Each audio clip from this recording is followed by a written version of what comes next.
네, 오늘은 히브리서 12장 11절부터 13절 말씀은 몇 절 안 되죠. 내용이 조금 어려운 내용이고 또 우리가 잘 새겨들어야 할 그와 같은 말씀이라서 오늘은 좀 말씀을 드리는데 조금 귀를 기울여서 들어야 정확하게 깨달을 수가 있을 것 같아요. 그래서 이제 세 절 말씀만 오늘 상고하고자 합니다. 지난 시간에는 4절부터 우리가 10절까지의 말씀을 상고했어요. 죄와 싸우되 피 흘리기까지 대항치 아니한다. 우리가 죄와 싸우되 피 흘리기까지 대항해야 되는데 그러지 아니하니까 하나님의 징계가 임한다. 그렇게 말씀을 하셨습니다. 그래 하나님의 징계가 임하는 이유가 뭐냐? 하나님께서 우리를 아들로 대우하시기 때문이라는 것이죠. 장차 아들이 되게 하시기 위함이다 이겁니다. 지금은 아주 영적으로는 아들이지만 온전한 아들이 되어 있지는 못하는데 이제 장차 육신의 장막을 벗고 하나님의 나라에서 온전한 아들, 즉 아버지의 유업을 다 잇는 자가 되게 하는 것이죠. 히브리서의 말씀의 초점은 더 좋은 부활에 있죠. 더 좋은 부활. 이제 히브리서 12장 23절에 가면 그것을 장자들의 총회가 하나님 나라에 있음을 말씀하고 있고 그 장자들의 총회에 참여하는 자가 되게 하시기 위해서 그러는 겁니다. 맏아들 되시는 그리스도께서 이제는 우리도 함께 장자들의 총회에 참여하게 하시는 은혜를 우리에게 입히시기 위함이다. 이제 그것을 말씀하고 있죠. 그러면서 이제 11절 무릇 징계가 당시에는 즐거워 보이지 않고 슬퍼 보인다. 징계라는 것을 우리가 이제 지난 시간에도 말씀을 드렸어요. 징계가 뭐냐? 그것은 어린아이들을 훈육해서 장성한 자로 세우시는 교육, 이 징계다 이겁니다. 그리고 징계라는 것이 나쁜 것이 아니라 우리에게 선하신 것이고 좋은 것이죠. 어린아이와 같은 우리의 신앙을 아주 장성한 분량으로 세우시는 교육이 징계인데 그 징계라는 것이 어떻게 나타나느냐? 이제 책망과 채찍으로 나타나는 거예요. 꾸지람과 채찍, 꾸지람, 책망은 하나님의 말씀을 들어서 무엇이 잘못되어 있는지를 드러내게 하는 겁니다. 그래서 말씀으로 책망을 하시는 것이죠. 채찍은 그렇게 책망을 듣고도 깨닫지 못하고 멸망의 길로 가는 자가 되어지면은 그러면 하나님께서 채찍을 드시는 거예요. 채찍을 드시는데 채찍은 극심한 고난 또는 질병과 같은 것들이 그에게 해당되어지는 것이죠. 그러면 그렇게 하나님께서 징계하시는 이유는 뭐냐? 하나님의 거룩하심에 참여하기 위해서 그러시는 거예요. 영원한 하늘의 영광을 영생하도록 누리는 자 되게 하시기 위해서 그러는 것이죠. 그러나 그와 같은 징계가 땅에 사는 동안에는 슬퍼 보인다 이렇게 말씀하셔요. 무릇 징계가 당시에는 즐거워 보이지 않고 슬퍼 보인다 이겁니다. 세상적 시각에서 바라보면 그러한 것이죠. 마지막 때가 노아의 때와 같다, 롯의 때와 같다. 영적인 음행이 범람하고 그저 먹고 마시고 시집가고 장가가는 것이 신앙의 목적이 되어져서 살고 있는 자들은 세상에서 그런 고통을 당하지 않습니다. 그런데 진리의 말씀으로 살려 하는 성도들에게는 고난이 따르고 오직 순결한 마음으로 하나님을 섬기고자 하는 자들에게는 고통이 수반되고 있는 것이 사실인 겁니다. 홍수와 같은 물을 먹고 사는 자들은 고통도 없어요. 죽을 때까지 병도 생기지 아니하고 그 자식들도 잘 되고 있다. 악한 자들의 형통함은 이미 성경에서 누누이 말씀하고 있는 것이지요. 그러나 그처럼 진리 안에서 믿음으로 살고자 하는 자들에게는 여전히 고난이요 고통이요 환난이 우리에게 다가오고 있으니 그러니 슬프고 아픈 것입니다. 그러나 하나님께서 징계를 하시는 이유는 무엇 때문인가? 아들로 세우시는데 그 아들로 세우시는 우리들에게 원죄가 있는 육체가 있기 때문에 그러는 겁니다. 육체가 온전히 죽은 자가 되어야 되는데 그러지 아니하고 여전히 육체가 살아있고 육체로 사는 것이 나타나게 되어지니까 이제 그것으로 말미암아 징계를 받게 되어지는 것이죠. 예수 그리스도를 우리가 믿는다라는 것은 그리스도와 함께 우리의 육체, 옛 사람이 죽었다라는 것을 우리가 믿는 겁니다. 그런데 육체가 죽은 자가 되지 아니하고 그런데 여전히 살아있으니까 이제 그것으로 인해서 여러 가지 연단의 과정을 우리가 겪게 되는 것이죠. 광야의 이스라엘 백성들이 오늘날 우리들의 그림자인 겁니다. 하나님께서는 가나안 땅으로 인도하시되 구름 기둥과 불 기둥으로 인도하셔요. 그럼에도 불구하고 때로는 험한 길, 때로는 물 없는 곳으로 가는데 그것은 이스라엘 백성들이 툭하면 그저 애굽을 이야기를 하고 장관을 따로 하나 세워서 애굽으로 돌아가자. 뭐 물이 없어서 가람으로 우리를 여기서 죽게 하려느냐. 정력이 쇠하다. 고기를 먹지 못해서 그냥 정력이 쇠하다. 등등 여러 가지 육신에 속한 불평, 불만을 늘어놓고 있는 겁니다. 오늘날 우리들의 모습이 그러한 것이죠. 우리가 조금만 그저 틈만 나면은 육신에 속한 생각들이 우리에게 스며들고 육신의 속성, 우리의 본성이 그러한 겁니다. 그러니 그러한 본질상 진노의 자녀인 우리들을 하늘에 속한 자로 그것도 영원한 생명으로 그것도 아들에 해당하는 그와 같은 기업에 이르게 하시는 것이 이제 징계죠. 그와 같은 광야의 자식들을 갖다가 광야에 있는 이스라엘 백성들을 징계하듯이 오늘날 우리들에게 그렇게 징계하는 것이니 그 징계가 괴롭고 힘이 듭니다. 때로는 몸살을 하지요. 우리가 하늘에 온전히 결박된 자로서 살아가게 되어지면, 즉 말씀에 결박된 자가 되어지면 도리어 마음이 편안한데 그러지 못하고 늘 육신에 머물고 있으니까 여러 가지의 충돌이 생기고 그러다 보니 징계를 당하고 그러다 보니 고통스럽고 괴롭기까지 한 겁니다. 시편 73편 13절 14절 내가 내 마음을 정의하며 내 손을 씻어 무죄하다 한 것이 실로 헛되도다. 나는 종일 재앙을 당하며 아침마다 징책을 보았도다. 시편 기자가 악한 자들의 형통에 대해서 늘 고민하죠. 그들은 어떻게 죽을 때까지도 고통도 없고 생각하는 것보다 더욱 진하게 소득을 얻으며 자식들도 형통하다. 이렇게 이제 고백을 하면서 나는 그저 마음을 깨끗하게 하고 손을 씻어서 무죄한 것이 별 소용이 없다 이거예요. 나는 아침마다 징책을 보고 종일 재앙을 당한다. 진리의 말씀을 쫓는 자들이 신실한 성도들이 이처럼 종일 재앙이요 아침마다 징책을 당하고 있음을 말하고 있는데 무엇 때문이냐? 말씀드린 것처럼 온전한 아들로 하늘에 속한 생명으로 세우시기 위해서 그러시는 것이죠. 세상의 것으로 인해 그와 같이 고난당하는 것을 통해서 하늘에 속한 자로 하나님께서 세우시기 위해서 그러시는 겁니다. 그러므로 우리에게 온전한 하늘 소망을 가지게 하시기 위함이니 하늘 소망으로 사는 자가 되어지면 되는 거예요. 그와 같은 믿음으로 충만한 자가 되어지면 그런 것에 연연해하지 않는 자가 되어지고 그와 같은 것을 능히 이길 수가 있는데 육신을 입고 있으니 그와 같은 것에서 벗어난다는 것이 결단코 쉬운 일이 아닌 겁니다. 그래서 무릇 징계가 당시에는 즐거워 보이지 않고 슬퍼 보이나 후에 그로 말미암아 연달한 자에게는 의의 평강한 열매를 맺는다. 그렇게 말씀하셔요. 연달하다라는 것은 계속해서 반복적으로 그와 같은 훈련을 받은 자를 말하는 겁니다. 마치 40년 동안 광야에서 훈련받은 이스라엘 백성들이 여리고성 앞에 섰을 때 믿음으로 딱 여리고성을 무너뜨렸죠. 요단강을 믿음으로 건너죠. 그와 같이 온전한 믿음으로 사는 자가 되어지는 것이에요. 연달한 자가 그와 같은 믿음의 의의 평강한 열매를 맺는다. 하나님의 의로만 된 평강의 열매죠. 평강이라는 것은 악한 자들이 횡행하고 있음에도 불구하고 전혀 흔들리거나 요동치 아니하는 믿음을 말하는 겁니다.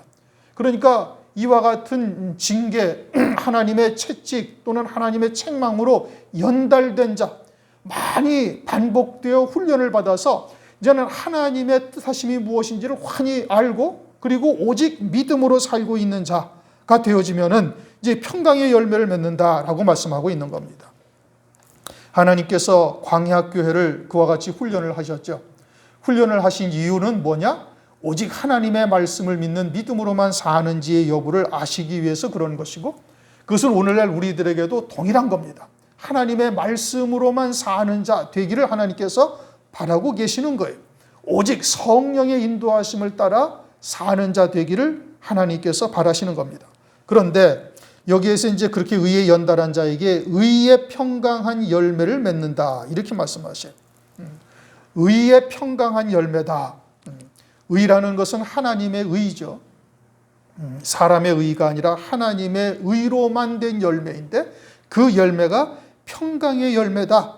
평강의 열매라는 것은 조금 전에 말씀드린 것처럼 악한 자의 권세 아래서도 흔들리거나 요동하지 아니하는 믿음으로 사는 자, 평안을 누리는 자가 되는 겁니다. 그게 평강이죠.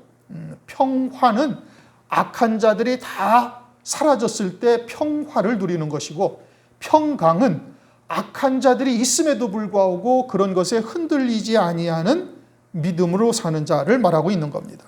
그러한 평강의 열매는 오직 하나님의 의로 세워진 자에게 나타나는 역사인 겁니다. 그래서 하나님의 의로만 사는 자 되게 하기 위해서 하나님께서 징계하시는 것이고, 그런 것으로 이제 연달된 자, 계속해서 반복되게 훈련받은 자는 이제는 어떠한 악한 자의 괴계, 역사 또는 환란 이런 것이 있다 할지라도 전혀 요동하지 아니하고 낙심하거나 좌절하거나 이런 것이 없이, 그럼에도 불구하고 안식하는 신앙이 딱 되고 있음을 말하는 것이죠. 그 의라는 것이 의의 평강의 열매를 맺는다라고 말씀하고 있는데, 의라는 것이 뭐냐? 요한복음 16장 10절에 의라는 것은 내가 아버지께로 가는 것이 의다 이렇게 말씀하셔요. 다시 말하면 주님이 이 땅에서 사신 모든 삶이 다 의롭다, 하나님의 뜻에 합당한 열매를 맺는 삶이었음을 이제 부활하심으로써 아버지의 보좌 우편 영광 중에 앉으심으로 그게 의라는 증거다 이겁니다. 이제 그렇게 얘기를 하면 이제 좀 광범위하죠. 그러니까 이제 그것을 성경에서 이제 의인에 대해서 딱 설명을 한 곳이 신약 성경에 세 곳이 등장을 합니다. 하박국서 2장 4절을 보면 의인은 오직 믿음으로 말미암아 살리라. 하박국서의 2장에서 그렇게 말씀을 하셨는데, 그 하박국 2장 4절 말씀을 신약 성경에서 딱 3번을 인용해서 의인이 뭐냐라는 것을 말씀하셔요. 그것이 어디에 있는 거 아니? 로마서 1장 17절, 갈라디아서 3장 11절 14절, 히브리서 10장 37절 38절에서 의인은 오직 믿음으로 말미암아 살리라는 말씀을 신약 성경에 딱 요 3번 인용을 하셔가지고 의인이 뭐냐, 의가 뭐냐라는 것을 설명을 하고 계십니다. 먼저 로마서 1장 17절 말씀을 보면 이렇게 말씀을 하시죠. 복음에는 하나님의 의가 나타나서 믿음으로 믿음에 이르게 하나니 기록된 바 오직 의인은 믿음으로 말미암아 살리라 함과 같으니라. 복음에는 하나님의 의가 나타난다. 복음은 곧 예수 그리스도를 말하죠. 예수 그리스도를 믿음으로 말미암는 의인 거예요. 율법이 아니라 모든 율법을 다 이루신 예수 그리스도를 믿는 믿음으로 얻는 의를 말하는 것이죠. 예수 그리스도를 믿는 믿음이 하나님의 의다. 로마서 3장 22절에 말씀하고 있는 겁니다. 율법으로는 죄를 깨닫게 해요. 율법으로는 의인은 없나니 하나도 없다. 그러니 율법을 지켜 행함으로 의롭다 함을 얻을 수 있는 자는 하나도 없는 것입니다. 그런데 율법 이외에 하나님의 한 의가 나타났으니 이는 예수 그리스도를 믿는 믿음으로 얻는 의다. 이제 로마서 3장에서 쭉 말씀을 하시죠. 그러니 율법을 지켜 행함으로 얻을 수가 없는 의인이 육신은 예수와 함께 믿을 때 죽었음을 믿어야 하는 것이고, 그리고 이제는 오직 예수 안에서만 사는 자가 되는 것, 이게 의인 겁니다. 예수 안에서 예수 그리스도를 믿는 믿음으로만 사는 자가 의로운 자인 거예요. 의가 뭐냐? 복음을 믿는 것이 의다 이겁니다. 그래서 복음을 믿는데 그것은 예수 그리스도를 믿는 것이고, 예수 그리스도를 믿는다라는 것은 뭐냐? 이제는 내가 사는 모든 삶은 예수로만 사는 자다. 즉 나는 그리스도 안에서 철저히 부인되어지고 그리스도를 믿는 믿음으로만 사는 자다. 이제 그것을 다른 말로는 하나님의 말씀을 믿는 믿음으로만 사는 자다. 이게 의다 이겁니다. 그 다음 갈라디아서 3장 11절 14절에 이렇게 말씀하십니다. 11절 오직 의인은 믿음으로 말미암아 살리라. 14절 이는 그리스도 예수 안에서 아브라함의 복이 이방인에게 미치게 하고 또 우리로 하여금 믿음으로 말미암아 성령의 약속을 받게 하려 함이니라. 즉 그리스도를 믿는 자에게 성령의 약속을 받게 하려 하신다 이겁니다. 그리스도를 믿는 자는 자기가 부인되어진 자고, 자기가 부인되어진 자에게 성령께서 내주하시면서 이제는 하나님의 말씀을 그 신비에 새기시고 깨닫게 하시고 그리고 그 말씀을 통해서 우리를 이끌어 가시는 것이죠. 그래서 종국적으로는 아브라함의 복이 우리에게 미치게 하는 것이다 이겁니다. 그럼 아브라함의 복이 뭐냐? 그것은 아브라함에게 하신 하나님의 언약의 말씀을 말하는 것이고 창세기 17장을 보면은 아브라함에게 10 왕들이 네게서 나리라, 가나안 땅을 영원한 기업으로 주리라, 생육 번성하리라. 이와 같은 아브라함의 복이 우리에게 미치게 하신다 이겁니다. 우선 첫째는 예수 그리스도를 믿음으로 사는 자예요. 이게 의인인 거예요. 예수 그리스도를 믿음으로 산다라는 것은 철저히 자기가 부인되어져야 되는 것이고 이제는 그리스도 안에서만 사는 것이요 그리스도로 옷 입은 자로 사는 것이 되는 거고 그렇게 되어진 자에게 성령이 임하셔서 성령의 약속을 받게 하시는데 성령이 임하셔서 하시는 일이 뭐냐면 아브라함의 복이 우리에게 미치게 하는 역사를 한다 이겁니다. 이게 믿음으로 사는 자에게 나타나는 것이고 그것이 의의 열매가 되는 거예요. 그래서 종국적으로 아브라함의 복이 우리에게 미치게 한다는 것은 이제 우리가 그와 같은 10 왕들이 나리라는 것이 무엇인지를 우리가 이제 알고 있죠.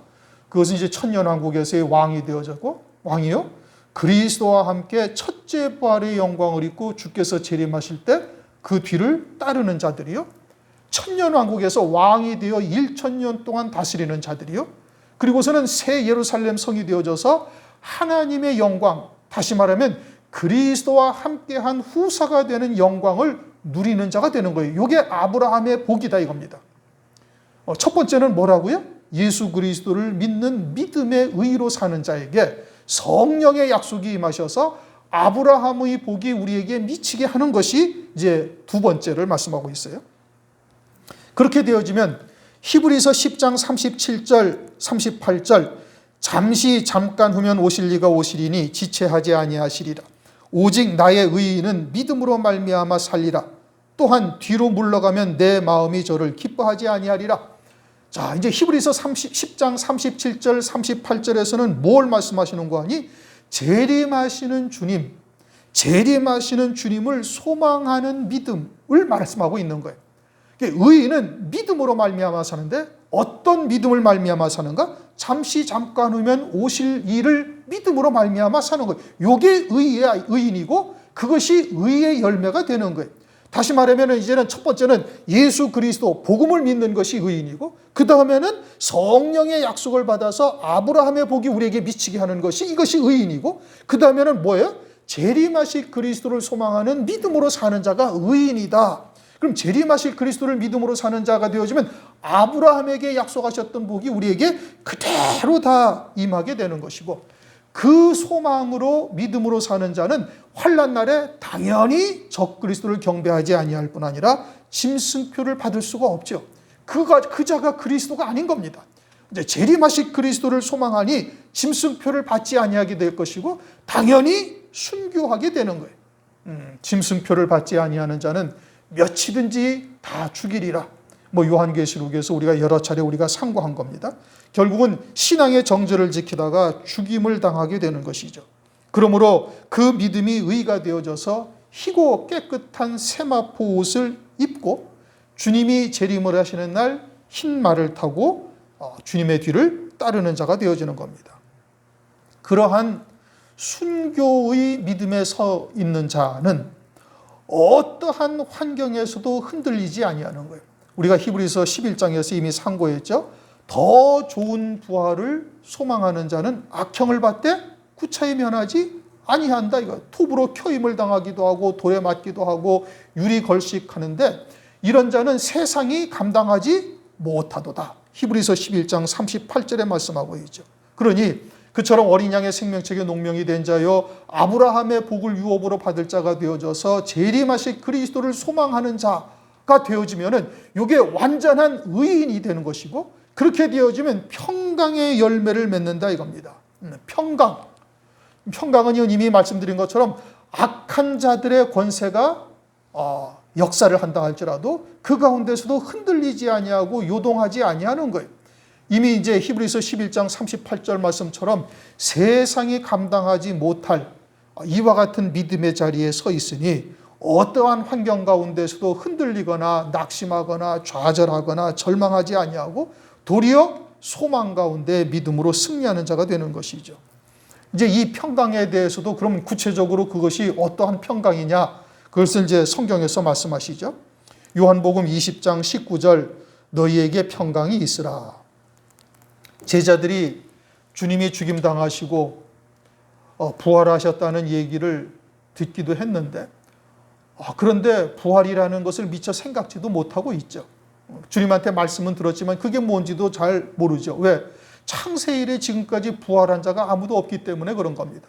그러니 주님은 죽으셨고, 그리고 이제 그 로마 군병이나 유대인들이 자기들도 죽이려 할 것이 뻔하니까 다락방에서 문을 다 닫아 걸고 거기서 두려워서 떨며 기도하고 있는데, 주님이 호련히 나타나셔가지고 하시는 말씀이 너희에게 평강이 있으라, 그렇게 말씀하시는 거예요. 이제 그렇게 되어져서 부활하신 주님을 다시 한번 또 눈으로 목도하게 되어지니까 이제는 죽이는 권세가 전혀 두렵지 않게 되는 거예요. 육신의 죽음이라는 것이 살아있는 모든 생명체에게는 가장 두려운 겁니다. 사람에게도 마찬가지죠.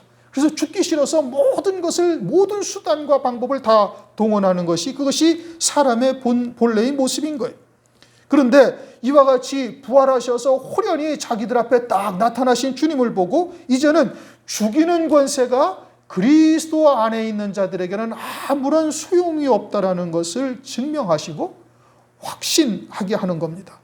예수 그리스도를 믿는 믿음으로 산다는 것은 곧 그러한 부활하신 그리스도 안에 사는 것이요, 그 믿음으로 사는 자들에게는 죽이는 권세가 아무 소용이 없는 것이니 죽이는 권세를 가진 로마 군병이나 유대인들을 두려워하지 않게 되는 것이죠. 그게 평강인 겁니다. 그러니 죽이는 마귀의 권세가 제자들을 요동하지 못하게 한 겁니다. 세상에서는 죽이는 권세가 가장 두려운 것이죠. 그러나 징계로 말미암아 연달한 하나님의 백성들에게는, 아들의 신앙에게는 육신의 죽음을 초월한 믿음을 가질 수 있게 하시는 거예요. 무엇을 통해서? 훈련을 통해서 거듭된 징계와 연달된 믿음을 가진 자들이 되게 하셔서 이와 같은 것을 초월할 수 있도록 하나님께서 역사를 하시는 겁니다. 또 고린도후서 1장 8절에서 10절을 보면 바울이 엄청난 환난을 당하는데 심지어는 사형 선고를 받은 것과 같았음을 고백하고 있어요. 한마디로 이제는 죽었구나 같은 상황이 벌어진 겁니다. 그런데 그것도 하나님께서는 이제는 부활, 다시 영원한 생명으로 다시 살리시는 하나님만을 의지하게 하려 합니다.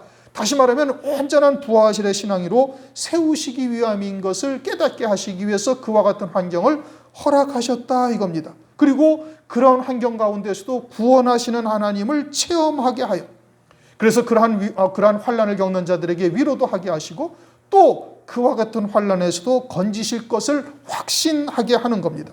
그러니 그러한 환난과 여러 가지의 핍박으로 연달한 자는 그러한 환경이 다가온다 할지라도 사형 선고와 같은 사형 선고를 받은 것과 같은 환경이 우리에게 다가온다 할지라도 그 가운데서도 평강을 누리는 거예요. 두려워하지 않게 된다 이겁니다. 또 요한복음 20장 21절 22절을 보면 주님이 부활하셔서 제자들에게 나타나셔서 못자국 난 손을 보이시고 또 창자국 난 옆구리를 제자들에게 보여주셔요. 그러면서 말씀하시는 것이 또 평강이 있으라. 다시 말하면 주님은 아버지께서 이 땅에 보내심을 받았어요. 보내심을 받아서 하나님 아버지의 뜻을 이루는데 회방자들로 또는 핍박자들에 의해서 이와 같은 큰 상처를 입고 엄청난 고통을 겪게 되는 것이죠. 그러나 그와 같이 상한 곳이 있다 할지라도 평강을 누리게 하신다 이겁니다. 그러한 환난이 결국은 우리에게 더 큰 영광으로 성화되어지게 하시니 그것이 오히려 복이 되는 것이니 도리어 그와 같은 하나님의 뜻 안에서 기뻐할 수가 있게 되어지는 것이죠. 진리 안에서 믿음으로 산다라는 것은 악한 자들의 핍박, 악한 자들의 회방은 당연한 겁니다. 그것은 오히려 우리들로 하여금 생명의 빈 거죠. 저들은 사망의 증거요, 우리들에게는 부활의 증거인 겁니다. 우리가 진리 안에 있다는 증거가 그와 같은 미혹의 말, 혼잡된 말로 사는 자들의 핍박, 환난인 것이죠. 도리어 우리에게 상급이요 영광이 되게 하시는 것이요 복을 더하게 하시기 위해서 그들을 허락하신 것이니 그와 같은 믿음 안에서 연달된 자가 되어지면 도리어 그와 같은 것이 있을 때 하나님께 기뻐하며 찬송을 드릴 수 있게 되어지는 겁니다. 또 요한복음 20장 26절 27절을 보면은 믿지 못하는 도마에게 나타나셔서 너는 믿지 아니하는 자가 믿지 못하는 자가 되어 있는 것이 아니라 믿는 자가 되라. 보지도 않더라도 믿는 자가 되라고 주님께서 도마에게 권면하십니다.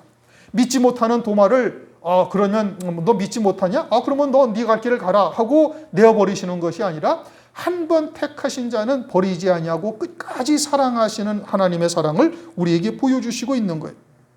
또한 믿음 역시도 주님이 주셔야 우리가 온전한 믿음을 가질 수가 있는 겁니다. 우리 스스로 아무리 믿습니다라고 결단한다고 믿음이 있는 것이 아니고 하나님의 은혜로 말미암아 우리가 믿음을 가질 수가 있게 되어지는 거예요. 그처럼 믿지 못하는 도마에게 결국 믿는 자가 되게 하시는 은혜를 주님께서 베풀어 주시니 그러니 설령 지금은 우리가 온전한 믿음에 있다 믿음에 있다고 하지 못한다 할지라도 그래도 평강을 가지라 이겁니다. 우리 육신을 입고 물질 세계에서 사는 우리가 진리를 듣고 깨닫고 믿는다는 것은 이적 중에 이적입니다. 그렇지 않아요? 우리는 보여지고 만져지고 느껴지는 것을 또는 우리가 이성적인 생각으로 판단되어질 때 합당하다고 생각되는 것을 믿는 것이 우리의 도리인데 우리의 합당한 것인데 그런데 보이지 아니하는 영원한 세계를 바라보며 믿음으로 산다는 것, 진리를 믿는다는 것 이것은 이적 중에 이적인 겁니다. 그러니 어떤 사람들은 창세기 3장의 가죽옷에 대한 믿음이 온전치 못할 수도 있고 첫째 부활의 그러한 생각이 들 수도 있고 또는 욥기서 38장 7절에 하나님의 아들들이 하나님께서 땅에 기초를 놓을 때 하나님께 기뻐하며 찬송하였다라는 말씀을 믿지 못할 수도 있고 또는 첫째 부활의 영광이 아직은 손에 만져지지 아니한다 할지라도 그래도 평강을 가지라 이겁니다. 왜냐? 하나님께서 택한 자들은 하나님께서 반드시 믿음으로 구원하시는 은혜를 우리에게 베풀어 주시는 거예요. 그건 도마를 통해서 우리에게 약속하신 겁니다. 보여주신 거예요. 믿지 못하는 도마를 하나님께서 그냥 내어버리시는 것이 아니라 굳이 나타나셔서 너는 네 손가락으로 내 손에 넣어보고 네 주먹으로 내 옆구리를 한번 만져봐라 라고 말씀하시면서 믿는 자가 되게 하시는 은혜를 베풀어 주신다 이겁니다.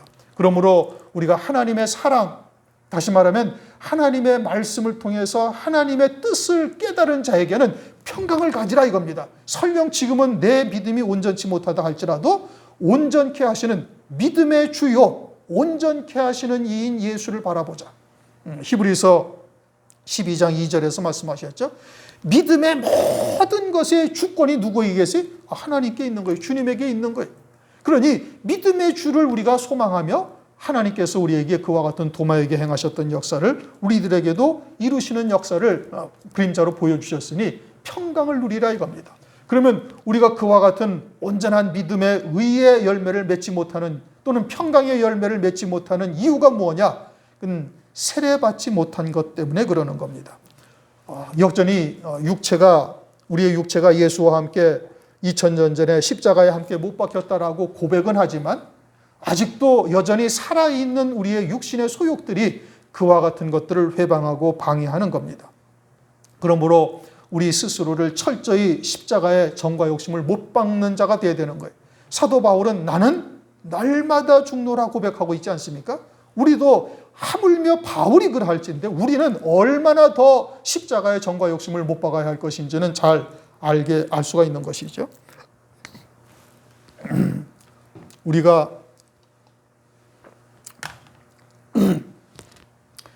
주식이 하나도 없으면 주식이 오르든지 내리든지 그거에 대해서 전혀 관심도 없고 문제가 전혀 되지도 않아요. 그렇죠? 주식이 주가가 지수가 3,000이 되든 2,000이 되든 1,000으로 떨어지든 맨날 빨간불이 켜지든 파란불이 켜지든 그게 아무 상관이 없는 거예요.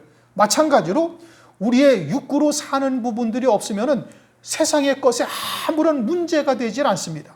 그런 것에 흔들리거나 요동하지 않는 거예요. 그런데 그와 같이 여러 가지의 책망 또는 징계가 우리에게 임하고 있다라는 것은 여전히 우리가 육으로 사는 부분들이 남아있다라는 것을 반증하고 있는 겁니다. 그렇다면 어떻게 되는가? 속히 정과 욕심을 십자가에 못 박아야 될 것이고, 무엇이 그와 같은 소욕들을 일으키는지 하나님의 말씀을 통해서 우리 스스로를 돌아보고 깨달아야 될 것이고, 성령 하나님을 의지해서 하나님께 구하여야 되는 거예요. 하나님께서 우리에게 합당한 은혜를 베풀어 주셔서 하나님의 말씀을 믿는 믿음으로만 사는 자로 세워가시는 은혜를 우리에게 베풀어 주실 겁니다. 갈라디아서 6장 14절, 그러나 내게는 우리 주 예수 그리스도의 십자가 외에 결코 자랑할 것이 없으니 그리스도로 말미암아 세상이 나를 대하여 십자가에 못 박히고 내가 또한 세상에 대하여 그러하니라. 우리가 십자가에 철저히 못 박힌 자가 되어야 되는 겁니다. 12절, 그러므로 피곤한 손과 연약한 무릎을 일으켜 세우고. 피곤한 손, 연약한 무릎이다, 이렇게 말씀하셔요. 손이라는 것은 일하는 손이죠. 그리고 일을 하는데 하나님의 능력으로 일하는 손이에요. 그런데 피곤한 손이 되었다, 늘어진 손이 되었다, 이런 의미인 겁니다. 그럼 왜 피곤하냐? 그것은 해도 끝이 없다라는 생각이 들게 되어지니까 낙심하게 된 거예요. 그래서 피곤하고 늘어진 손이 된 겁니다. 조금 전에 말씀드린 것처럼 아직도 육으로 사는 부분들이 많이 있기 때문에 그러는 거예요. 우리가 일을 하되 하나님의 일을 하는데 어떻게 해야 되는가? 하나님이 주시는 힘으로 해야 되는 겁니다. 내 힘, 내 능력으로 하는 것이 아니라 하나님의 힘, 하나님의 권능으로 해야만 되는 일인 겁니다. 내 힘, 내 능력으로 하는 자는 자기의 의로 사는 자요. 그것은 사람들에게 인정을 받으려 하고 사람들에게 나타내려고 보이려고 하는 것이 자기의 의죠. 하나님의 의로 하는 것이 아닙니다. 하나님의 의로 하는 것은 하나님의 주시는 힘, 하나님의 주시는 능력으로 하는 거예요. 그러면 결단코 피곤하지 아니하는 겁니다.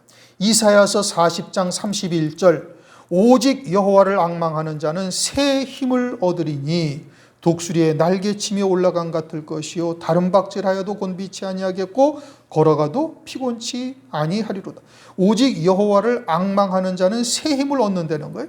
여호와를 앙망한다라는 것은 오직 하늘에 속한 자로 사는 것이고, 하늘에 속한 자로 사는 자가 되어지면 하나님의 힘으로 일하는 자가 되는 것이요 성령으로 말미암아 일하는 자가 되는 것이고, 그렇게 되어질 때는 아무리 하나님의 일을 해도 피곤하지 아니하고 곤비하지 아니하다. 그런데 늘어진 손이 되었다, 피곤한 손이 되었다, 그건 자기 힘으로 한 거예요. 사도행전 1장 8절, 오직 성령이 너희에게 임하시면 너희가 권능을 받고. 성령으로 일하는 자가 되어지면 권능, 권세와 능력이 임한다, 이겁니다. 그러면 하나님이 피곤하신 분이냐? 하나님은 피곤하신 분이 아니에요. 하나님은 졸지도 아니하시고 주무시지도 아니하시고 피곤하지도 아니하시다, 이겁니다. 그러니 성령의 권능으로 우리가 일하는 것이 되어지면, 하나님의 일을 하는 것이 되어지면 피곤하지도 아니하고 곤비치도 아니하고 독수리가 날개치며 올라간 같이 새 힘을 얻게 된다라고 말씀하고 있는 겁니다. 그런데 자기가 하니까, 여전히 자기가 살아있으니까 때로는 원망하고 불평하고 또는 낙심하기도 하고, 또는 다른 사람들은 왜 하지 않는가라고 생각을 하면서 사람들을 바라보게 되어지는 것이고, 이건 자기 힘으로 하고 있는 거예요. 하나님이 내게 힘을 주셔서 하나님의 일을 할 수 있도록 내 눈에 보이게 하시고, 주님의 일은 주님의 눈으로 바라보면 자기 눈에 보여요. 그러면은 그냥 아무 소리 하지 않고 그냥 가서 하면 되는 거예요. 주님의 힘으로 하는 것이죠. 그렇게 하게 되어지면은 그저 속으로 성령의 위로하심이 있어서 또 주의 일을 감당할 수 있는 도구, 하나님의 도구로 쓰임 받았다라는 것으로 오히려 기뻐하며 하나님께 영광을 돌리게 되는 것이죠. 그런데 자기 힘으로 하면은 사람들에게 나타내고 드러나고 인정받고 싶어지는 것이 속성인 겁니다. 그러니 자기의 힘으로 하는지 하나님의 능력으로 하는 것인지를 우리는 금방 분별할 수가 있는 것이니, 그렇게 성령의 능력이 우리에게 임하면 피곤하지도 아니하고 곤비치도 아니하다. 그러므로 때로는 우리가 그와 같이 하나님의 징계를 받을 때 피곤하거나 낙심해서는 아니 되는 겁니다. 그것은 하나님의 사랑이요 아들들마다 다 받는 것이다 말씀하고 있는 것이죠. 그러니 그와 같은 하나님의 사랑을 잊어서는 안 되고, 그 다음에 연약한 무릎이다. 연약한 무릎은 기도의 상징이죠. 그런데 연약하다라는 의미는 마비가 되었다, 이런 의미인 겁니다. 결국은 기도하다가 낙심하게 된 거예요.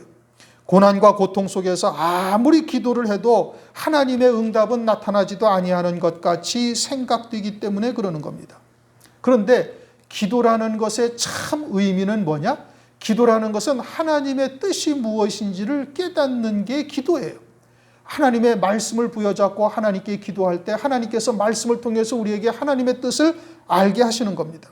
욥기서 42장 2절, 내가 말하겠사오니 주여 들으시고 내가 주께 묻겠사오니 주여 내게 알게 하옵소서. 이것이 기도의 본질인 거예요.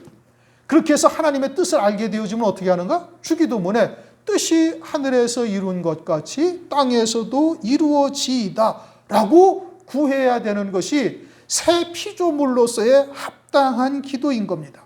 그런데 육으로 치우쳐서 육신으로 살다 보니 하나님의 징계, 책망과 채찍이 이어지고 육신의 고통 속에서 속히 벗어나기만을 구하다 보니, 그러니 연약한 무릎이 되는 거예요. 그게 응답지 아니하시는 겁니다, 하나님께서.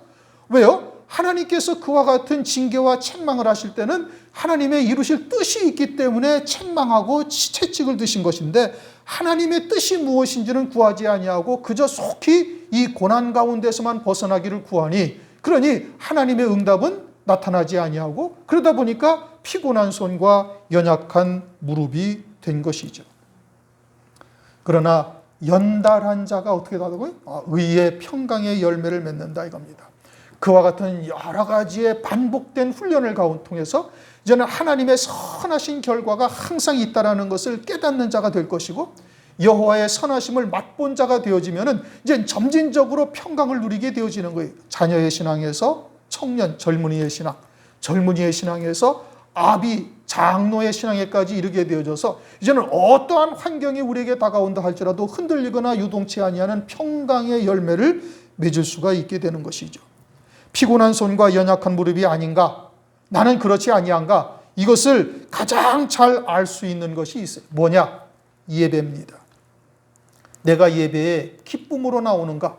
막 기대가 되고 소망이 되어져서 예배를 나오는가? 아니면은 그저 마지못해서 나오는가? 또는 시험에 들어서 예배에도 빠지고 그러는가? 예배는 주님의 가장 큰 일인 겁니다. 하나님의 나라는 예배로부터 시작이 돼요. 성전은 예배로부터 세워지는 것이고, 하나님의 나라가 회복되어지는 것도 예배로부터 시작이 되어지는 겁니다. 삶의 열매도 역시 마찬가지로 예배로부터 시작이 되는 거예요. 피곤한 손이나 연약한 무릎이 된 성도는 예배에 전혀 기쁨이 없어요. 그냥 마지못해서 나와요. 체면 때문에 나와요. 그렇게다 더 시험에 들면 아예 예배도 빠지는 거예요. 영적으로 병이 난 겁니다. 우선 예배를 통해서 기쁨이 없다, 예배에 대한 기대가 없다, 그것은 병이 난 거예요. 그럼 병이 났다? 영적으로 병이 났으면 어떻게 해야 되는가? 야고보서 5장 14절, 너희 중에 병든 자가 있느냐? 저는 교회의 장로를 청할 것이요 그들은 주의 이름으로 기름을 바르며 위하여 기도할지니라. 교회의 장로는 목사를 말하는 겁니다. 목사를 청해서 기름을 바르라 이겁니다. 성령의 충만함을 입어라. 성령의 충만함은 뭐로부터 시작돼요? 찬송하면은, 기도하면은, 말씀을 읽으면은, 아니요, 예배로부터 성령의 충만함이 이루어지게 되는 거예요. 그저 예배를 통해서 하나님의 사랑을 다시 회복하고 우리가 하나님의 사랑 안에서 사는 자요, 하나님의 은혜 안에서 살고 있는 존재라는 것이 다시 회복이 되어져야 하나님의 사랑을 깨닫고 감사할 수가 있는 것이고, 그러한 환경을 이길 수 있는 믿음이 세워질 수가 있는 것이고, 자신이 어디서부터 하나님의 사랑을 놓친 자가 되어졌는지 말씀을 통해서 깨닫게 되어지고 다시금 돌아서서 회복할 수 있는 기회가 생기게 되어지는 겁니다. 예배가 우리의 신앙생활을 돌아보는 척도인 겁니다. 13절, 너희 발을 위하여 곧은 길을 만들어 저는 다리로 하여금 어그러지지 않고 고침을 받게 하라. 너희 발은 걸어가는 발이죠. 순례의 길을 가는 발을 말하는 겁니다.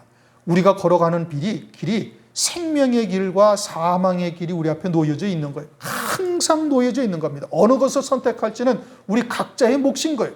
그런데 곧은 길을 만들어 저는 다리로, 그러니까 곧은 길을 만들라 이겁니다. 그 다음 저는 다리로 하여금 어그러지지 않고 고침을 받게 하라. 곧은 길로 가게 되어지면 저는 다리로 하여금 어그러지지 않는다. 어그러진다. 저는 다리라는 것은 한쪽으로 기울은 것이죠. 한쪽으로 치우치는 겁니다. 좌로나 우로나 치우치는 거예요. 그게 어그러진다 이겁니다. 그럼 그렇게 한쪽으로 치우치며 어그러지는 이유가 뭐냐? 피곤한 손과 연약한 무릎 때문에 그러는 거예요. 피곤한 손이 되어져 있고 연약한 무릎이 되어져 있으니 한쪽으로 치우치다가 결국은 어그러져서 멸망길로 갈 수도 있음을 말씀하는데, 피곤한 손과 연약한 무릎은 현실적인 문제로 인하여 피곤한 손과 연약한 무릎이 되는 겁니다. 현실적인 문제, 다시 말하면 정과 욕심을 십자가에 못 박지 아니한 것으로부터 시작되는 거예요. 반드시 그렇습니다. 그러므로 징계와 채찍으로 인해서 고난과 고통, 이런 것을 통하니 피곤한 손과 연약한 무릎이 된 것이고, 그러나 그 징계와 채찍은 하나님께서 우리로 하여금 아들로 받으시는 것이요 하나님의 사랑으로 인한 것임을 우리가 잘 깨달아야 되는 겁니다. 예수님이 초림을 하셨을 때 온 유대인들에게 막 천둥을 번개를 치고 땅을 가르시고 막 그들의 귀가 쩌렁쩌렁할, 온 이스라엘 백성들에게 들릴 수 있도록 쩌렁쩌렁한 소리로 하나님의 나라를, 하나님의 말씀을 외칠 수도 있음에도 불구하고 전혀 그러지 아니하시, 다투지도 아니하고 들리지도 아니하고 그 소리를 듣지도 못하였다.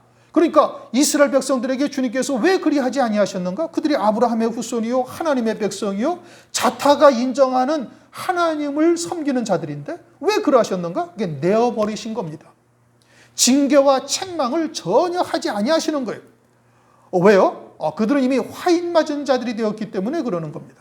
그러면 징계와 책망을 하시는 것은 하나님께서 여전히 그들을 사랑하고 계시다는 뜻인 것이고, 그러한 하나님의 사랑이 무엇인지, 우리를 향하신 하나님의 아브라함의 유업을 잊게 하시는 것이 무엇인지를 바르게 깨닫고 다시 회개하여 돌이킬 수 있도록 은혜를 베풀고 계시는 겁니다.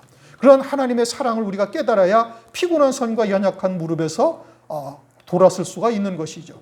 곧은 길을 만들라는 것은 진리의 길이죠. 참된 생명의 길이죠. 성령은 진리의 성령이요 진리 한가운데로 인도하신다. 그러니 오직 성령의 충만함을 입고 하나님의 온전하신 뜻이 무엇인지를 깨달아서 믿음으로 연합하는 것, 이게 곧은 길을 만드는 거예요. 그와 같은 진리의 말씀을 통해서 좌로나 우로나 치우치지 않는 것, 그리고 좌로나 우로나 치우친 것이 무엇인지를 깨닫는 것이죠. 그와 같이 징계를 통해서 연달한 자가 되어지면 의의 평강의 열매를 맺는다라고 말씀하고 있는 겁니다.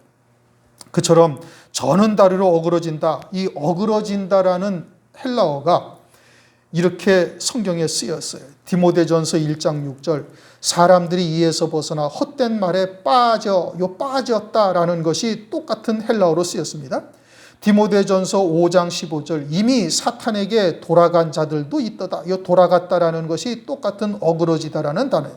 디모데후서 4장 4절, 또 그 귀를 돌이켜 진리에서 돌이켜 허탄한 이야기를 쫓으리라가 또 그와 같은 단어인 겁니다. 그러니 어그러지다라는 것은 육신에 속해서 이성적인 윤리도덕적인 말, 허황된 말 또는 은사, 기타 등등 마귀에 속한 자들로 떨어진 자들이 되어져 가고 있다라는 뜻인 겁니다.